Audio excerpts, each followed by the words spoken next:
Welcome to OSHWLab. Today, we're bringing you an amazing project. Let's take a closer look.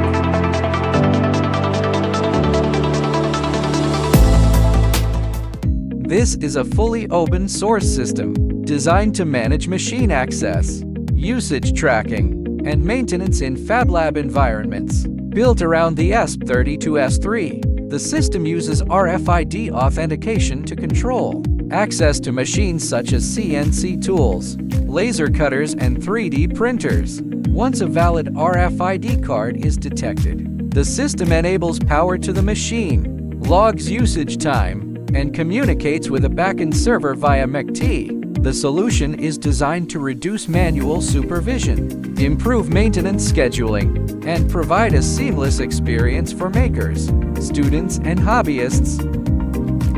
For details of the project, please refer to OSHWLab.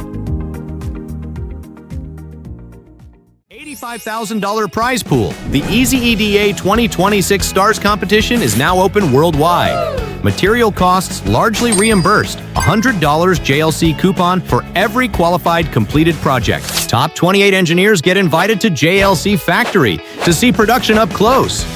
No pitch decks, no fluff, just working hardware. Submit your build now.